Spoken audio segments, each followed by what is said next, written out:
just connect. Okay, Phil, so shall we move on to activity one? Excellent. Okay, and here we are. So the PPP lesson number one, it starts with asking us some questions about our beliefs, which is a wonderful place to start when collaborating with another teacher. First one says presenting structures, right? And starts with, what does a good grammar presentation include? For each point, choose very important, quite important, or not important. Click your answer and we'll see what some other teachers have said. Yes. How about, yeah, on the first one, an explanation of the rule. What do you think? Yes, I think it's important at some point, but not always important. So I'm going to, because learners can deduce rules themselves as well. So I'm going to put quite important. We should get to it at some point. Yeah. And that's it. We'll say this a number of times during this lesson, but you always have to consider the context of the students and the level of the students and the type of students as much as you can, right? So I agree with that. Okay. How about the next one? Some example sentences. Do you think that's very important, quite important, not important, or your own kind of original answer? Right, here I'm going to say I think it's very important because they help the learners to kind of see patterns and connect things to your examples and then maybe generate their own. How about you? Yeah, absolutely. I'm studying Japanese. I've restarted studying Japanese grammar again just recently. And it's the first thing I want is example sentences because those make it real for me. And I'm sure it makes it real for the students as well. Right.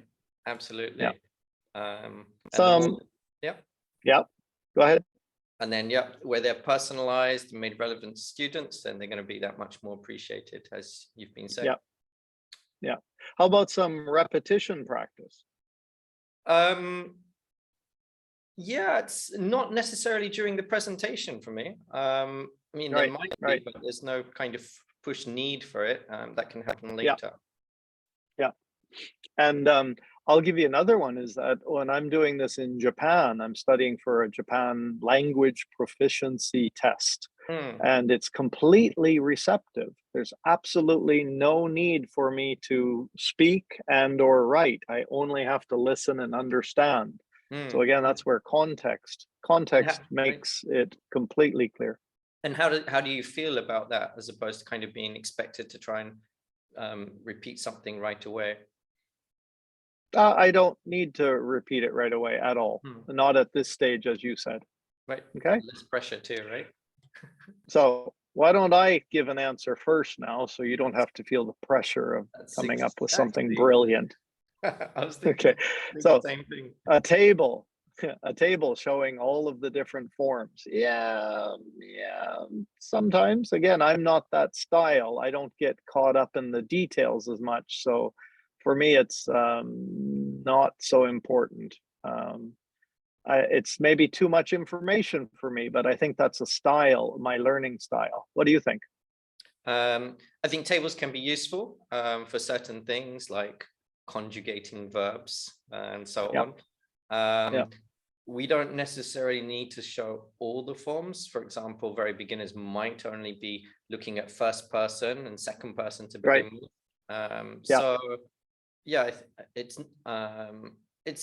quite important at some stage, but it's not always important. The pressure to make a choice. Yeah, I'm hovering between not important and quite important. I think at some stage it's valuable, but there's also a question of, it's not necessary for us to present all the forms. Sometimes it's for the students to kind of fill stuff in. So 3, 2, 1, there. That's what I would have clicked that as well. All right. Okay. Yeah, next one. Examples from the students using the structure about themselves. Of course, I think this is one of the most important things. I'm not exactly sure right now if it's the place to do it, but at some point it's very important. Yes. So I agree with you. It's not necessarily important in the presentation stage. If students are ready, then yes, I agree they can. It's great to get them involved and so on, but they might not be ready for it. So Right, exactly. Yeah. where would you like to click? Quite important to count Yeah, for? quite, I think, quite. Yep, yep, yep. Okay. The next one says a situation to provide a context for the grammar. How do you feel about situations? I think that both of us are probably going to say this is very important. Yes. Otherwise, how do you know when to use something and how to use it appropriately? Yeah, absolutely. Absolutely. And every good teacher, every new teacher trying to be a good teacher should work on developing this skill, hey? Putting it Right. into a contents that people start nodding their heads. When students are nodding their heads, you know that you're being clear and getting through to them. Okay. And How about a translation? Do you want a uh, translation of the grammar structure? again, this depends on the context. If you're in an EFL context where all your students share the same language, it can be a very effective and quick way to communicate something. In other situations, you might have different languages amongst your students, so that might not be possible. Right. So depends on your context very much on this one. Yeah, the other one I read some research a number of years ago that stuck with me forever was that in Japan, for instance, when students get up to around pre-intermediate level, just below advanced, they prefer to figure things out rather than being spoon-fed. It becomes fun. It becomes like a puzzle, rather than, so it's, for me, it's very level, Yes. whatever that word is, level. Yeah. Related. The other interesting research relates to the fact that, if students know that they're going to get a translation, then sometimes they don't necessarily have to focus as much on the English input, knowing that, it's going to be explained anyway. So that's also an important consideration. I'll give you the last one. Where do you want to go on that one? Well, maybe it's quite. Again, quite seems to be the case by case default answer. The last one being the teacher demonstrating the structure through their mime, acting, pictures, singing, dancing. What do you think about that? I think it's always valuable to find some way to demonstrate structure and make it, especially for young learners, making things physical. Then sometimes that takes away the need for, and beginners, take away the need for technical terms and so on that just add to the learning.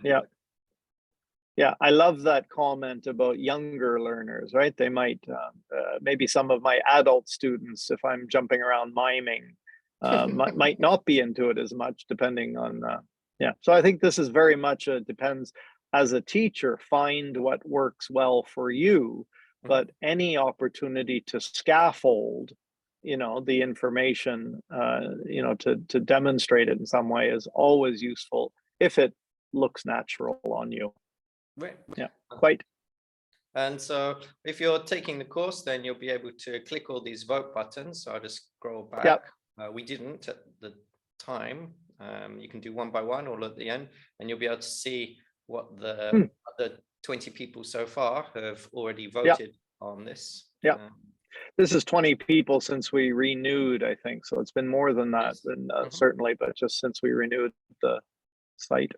Okay, do you think we need to go through each one or let them go through them? No, this is for all of you to kind of then find out. I won't spoil the surprise on the rest. So there's a couple of examples just to see how it works. Okay. Okay, ladies and gentlemen, that's activity number 1.